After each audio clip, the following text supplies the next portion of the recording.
Assalamualaikum warahmatullahi wabarakatuh.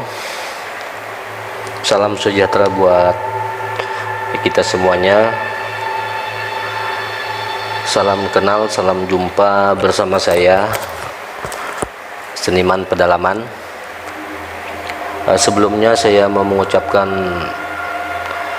terima kasih yang sebesar-besarnya buat teman-teman semuanya yang sudah mampir di channel ini. Selanjutnya tidak lupa sebagai saudara kita saling mendoakan, mudah-mudahan teman-temanku semuanya dimanapun berada selalu dalam lindungan Tuhan Yang Maha Esa, sehat lahir batin selalu. Baiklah teman-teman, pada hari ini saya akan bercerita, berbagi pengalaman, berbagi inspirasi. Tentunya di sini saya berbicara sebagai seorang seniman. Jadi seperti itu teman-teman, karena saya bukan seorang paranormal, bukan indigo, bukan orang yang dikasih ilmu laduni, tapi di sini saya berbicara sebagai seorang seniman. Baiklah teman-teman, hari ini saya akan bercerita tentang pengalaman mistis saya yang sulit diterima oleh akal sehat, yang mana cerita ini bermula dari 3 bulan yang lalu. Saya di rumah ini sudah hampir 5 bulan teman-teman, dan saya di sini bercerita fenomena-fenomena aneh yang terjadi di rumah ini teman-teman. Jadi mulanya tempat tinggal kami ini itu biasa-biasa saja teman-teman, tapi setelah 3 bulan yang lalu saya membeli sebuah kursi bekas yang terbuat dari kayu jati. Saya dapat di media online dengan harga yang sangat murah sekali, dengan kondisi yang sangat rusak sekali teman-teman. Jadi singkat cerita, kursi jati tersebut saya beli dari salah seorang pemilik di media online. Setelah kita sepakati bersama, itu kursi saya bawa pulang teman-teman. Jadi waktu itu saya berangkat dari rumah sekitar pukul 4 sore setelah ba'da asar. Di perjalanan saya minta bantuan jasa angkutan mobil pick up seperti itu teman-teman. Di perjalanan saya tiba di lokasi, perjalanan hampir 1 jam. Mulanya keberangkatan kami tidak menemukan hal-hal yang aneh teman-teman. Jadi setelah kursi itu kita angkut, kita ikat rapi di belakang pick up, itu saya sebelum sampai ke rumah, di perjalanan tiba-tiba ban mobil pick up yang saya sewa itu mengalami ban pecah. Lucunya lagi dan anehnya lagi, ban tersebut pecah posisi kiri dan kanan secara bersamaan. Tentunya itu hal yang sangat mengagetkan, terutama si supir, karena menurut teman supir tadi, dia bilang 1 minggu yang lalu dia baru ganti ban bagian kiri seperti itu teman-teman. Saya sengaja bergeser ke depan, pengen menunjukkan bentuk fisik dari kursi yang saya ceritakan tadi. Sebelum saya lanjutkan ceritanya, karena ceritanya masih panjang teman-teman. Jadi seperti ini. Bentar, saya coba ambil video depan. Seperti ini. Ini kursi bekas ini.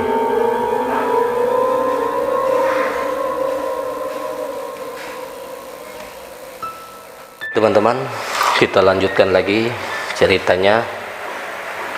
Nah, jadi setelah sampai rumah, di awalnya sih keadaan masih tidak ada hal-hal yang aneh.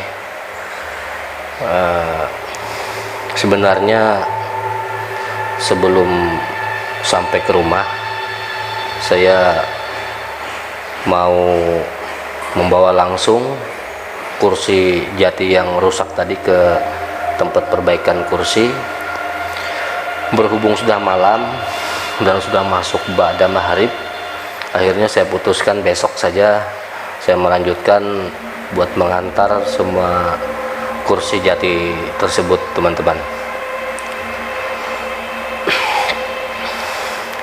Malam itu saya masih ingat, malam Rebu, sekitar jam 9 malam. Jadi kebetulan saya punya anak saya 3 orang laki-laki semuanya. Yang satu masih bayi, yang 2 usia 12 tahun, yang pertama usia 14 tahun.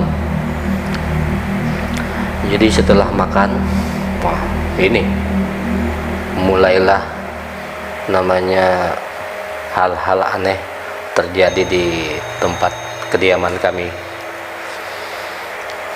Jadi teman-teman, di saat kita lagi makan bersama di meja makan, tiba-tiba ada yang ngetok, tok tok tok tok tok tok tok tok tok. Tadinya kita kira ada tetangga, ada siapa yang pengen datang silaturahim kan.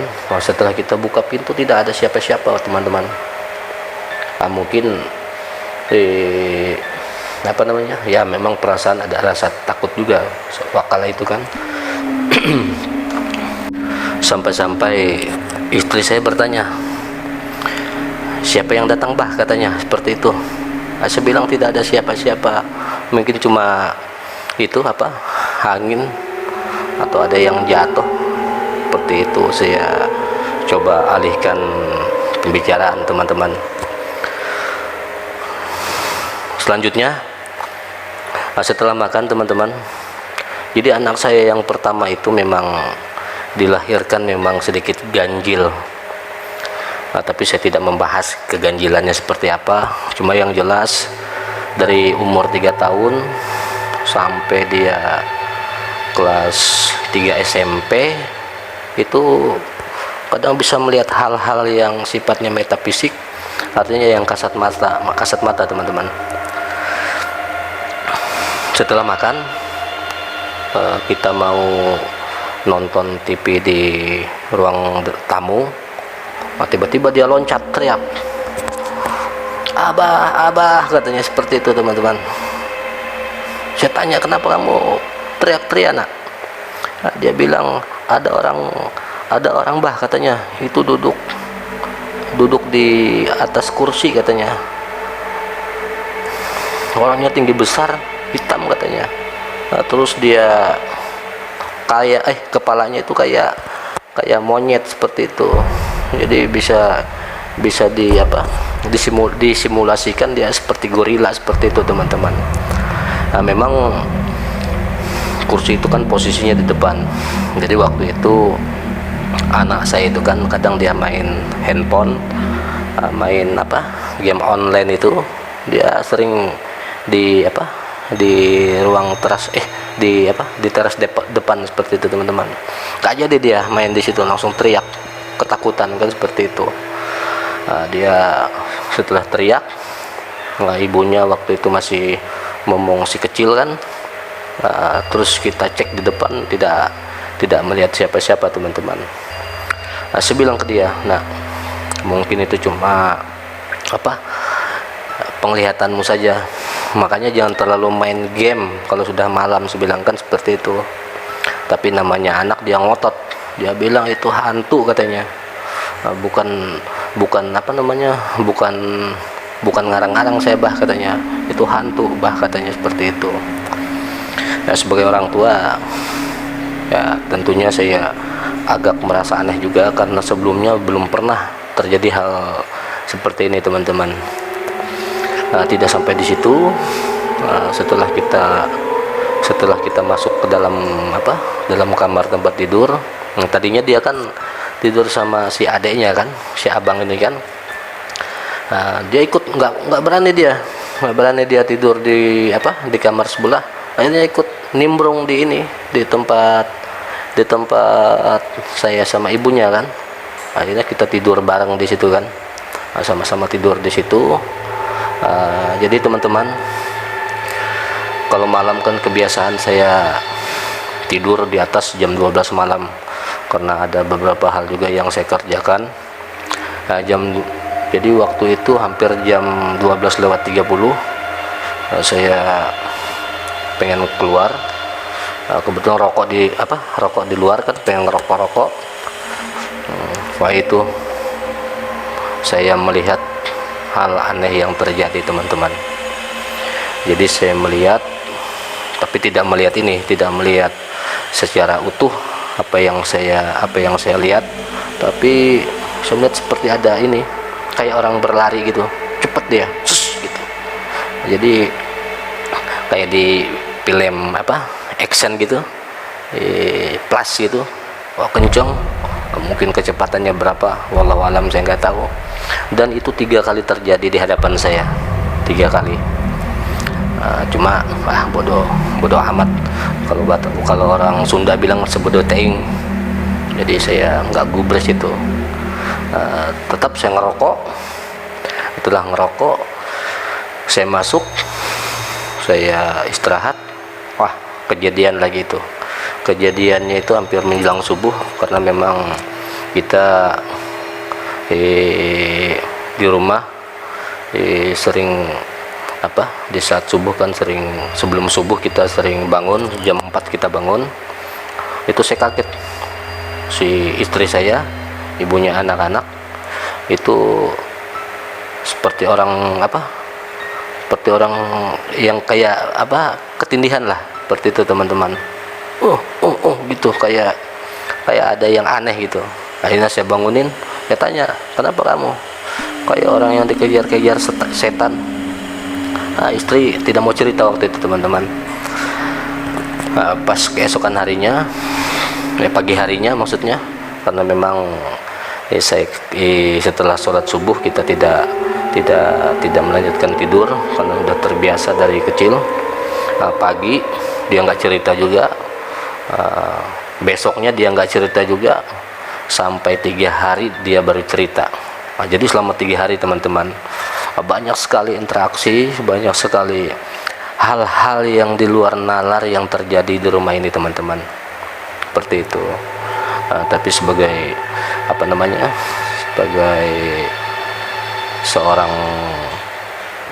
seorang ayah, sebagai seorang kepala rumah tangga, jadi saya tidak menunjukkan rasa takut saya di sini. Justru di sini saya mencoba berinteraksi dengan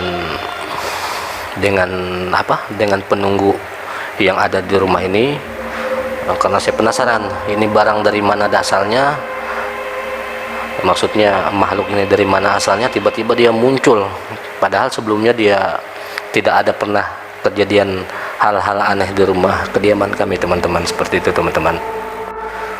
Jadi teman-teman semuanya, sebenarnya itu barang mau saya perbaikin, mau saya antar ke tempat perbaikan sofa.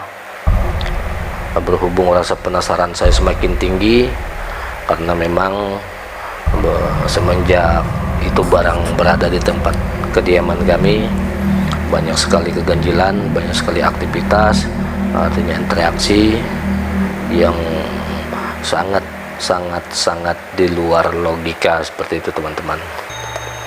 Pada malam Senin, 4 hari sesudah 3 hari kejadian itu, saya mencoba ambil sajadah, terus saya melaksanakan sholat hajat di situ teman-teman. Selanjutnya saya meminta kepada Tuhan Allah Subhanahu wa taala, mudah-mudahan saya dikasih petunjuk ini ada apa sebenarnya di tempat kediaman kami, seperti itu teman-teman. Setelah saya selesai melaksanakan sholat hajat, terus saya baca sedikit amaliyah pendek, tapi di sini saya tidak bisa sebutkan, mohon maaf. Setelah itu saya diserang rasa kantuk yang luar biasa teman-teman. Singkat cerita, saya tertidur di atas sajadah saya. Di situ saya alhamdulillah bermimpi. Mimpi saya ini agak sedikit bukan sedikit ya, memang aneh, tapi ya namanya kita meminta sama yang di atas, yang maha kuasa, mungkin ini petunjuk alamat apa yang terjadi selama ini di tempat kediaman kami teman-teman, seperti itu. Di dalam mimpi saya saya melihat ada 3 orang perempuan. Cuma perempuannya waktu itu saya tidak jelas wajahnya seperti apa karena namanya mimpi kan. Cuma yang jelas di situ saya cuma melihat ketiga orang perempuan tersebut memakai baju warna kuning dan semuanya memakai warna yang sama, yaitu warna kuning teman-teman. Di dalam mimpi dia datang ke saya, tapi dalam mimpi tersebut saya merasa tidak berada di dalam rumah, tapi di suatu tempat tersebut seperti di lapangan terbuka teman-teman. Dalam mimpi ketiga orang ini tadi datang menyampaikan ke saya seperti ini, kamu tidak usah takut dengan apa yang kalian alami, kejadian-kejadian yang terjadi seperti itu. Cuma dia berpesan nanti di hari Jumat, setelah sholat Jumat atau pada Johor, tepatnya di hari Jumat, nanti kamu ambil jeruk itu kayak jeruk nipis lah, seperti itu. Jeruk nipis itu nanti kamu potong, terus kamu masukkan ke dalam ember kecil, terus kamu bacakan ada ayat-ayat di situ, dan saya masih ingat ayat yang disampaikan ayat apa teman-teman. Setelah itu kamu percikan nanti di setiap sudut rumah, termasuk ke barang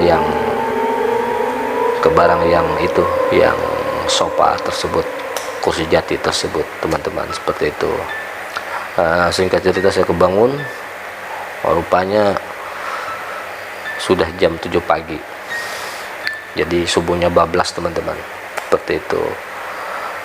Waktu itu hari Senin. Waktu hari Senin itu saya bermimpi, berarti saya harus menunggu Senin, Selasa, Rabu, Kamis, Jumat, artinya 4 hari lagi teman-teman, seperti itu. Jadi selama menunggu datangnya hari Jumat, waduh, sudah diceritakan, artinya makin banyak hal-hal yang artinya di luar nalar terjadi. Tetapi saya tidak melanjutkan ceritanya seperti apa. Yang jelas sesudah memasuki hari Jumat tersebut, setelah Jumat, setelah Johor jam 1 siang, saya siapkan seperti petunjuk alamat mimpi yang saya dapat, seperti itu teman-teman. Jadi seperti yang disampaikan di dalam mimpi semua saya laksanakan. Setelah itu saya langsung keluar, saya ajak anak-anak jalan, terus istri jalan, kita jalan-jalan lah, seperti itu, dan keluar. Iya teman-teman, pada malam hari, tepatnya di malam Sabtu. Tepatnya di malam Sabtu, di saat kita pulang jalan sama keluarga, itu kita pulang itu sesudah sholat maghrib, sekitaran jam 9. Itu luar biasa sekali. Jadi kami semua mencium ada satu aromanya seperti bau bukan bau busuk, tapi seperti ada bau yang gosong seperti itu teman-teman. Nah, cuma anehnya bau tersebut selain bau gosong juga tercampur seperti bau sampah seperti itu. Nah, sampai kita lari-lari kecil ke dalam bak dapur sini. Nah, takutnya kita lupa matikan kompor gas. Ada kecurigaan kita juga, takutnya gas LPG tabungnya ada mengalami kebocoran. Ternyata kita cek semua tidak ada, jadi aman semuanya seperti itu. Nah, selanjutnya setelah mencium bau aroma tersebut, alhamdulillah di situ kita tidak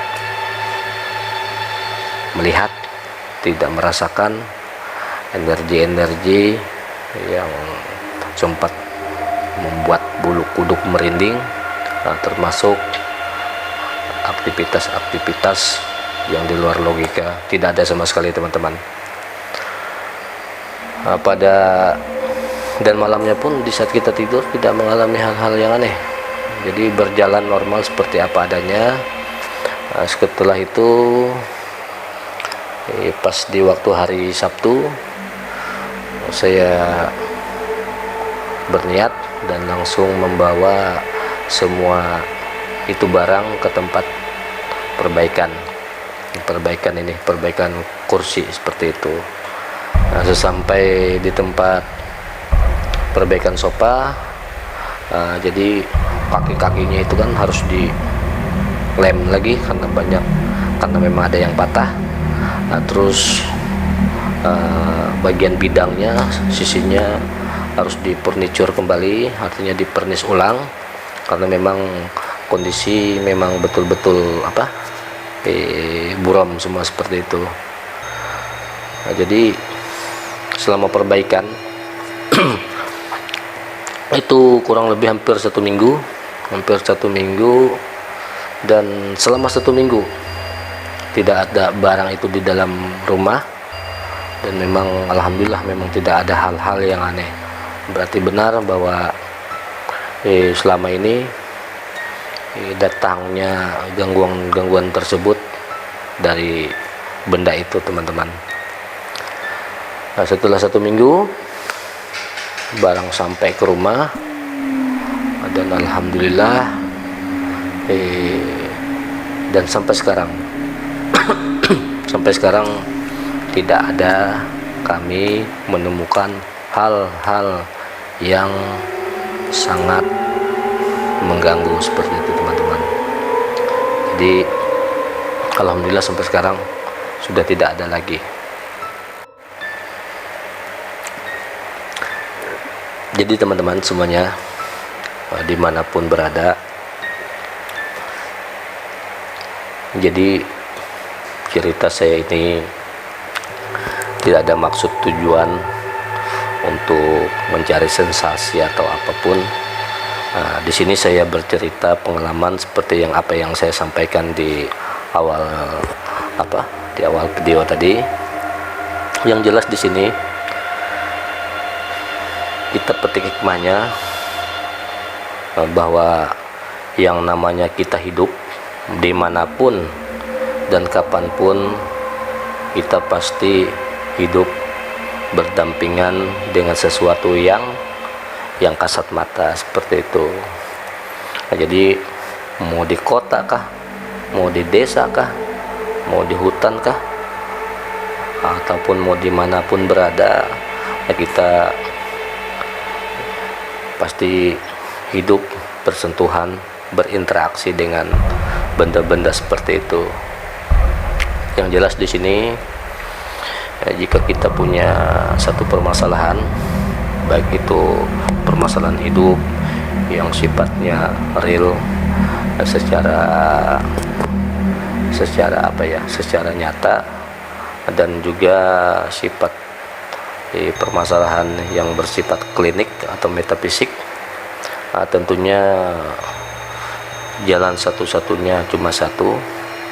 Yang pertama, kita tetap berpikiran positif, dan yang kedua, semua permasalahan kita kembalikan kepada Allah Subhanahu wa Ta'ala.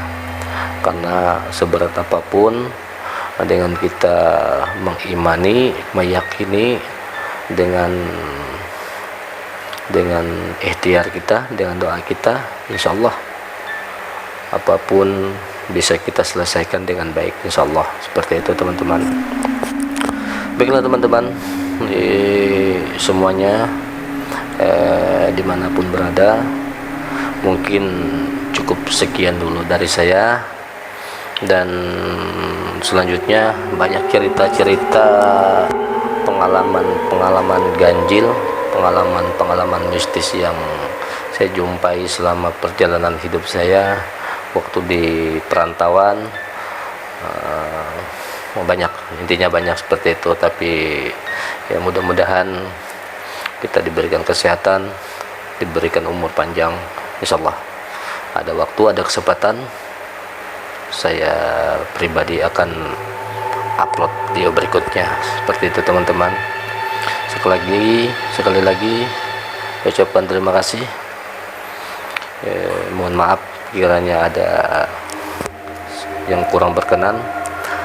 Tetap semangat, tetap selalu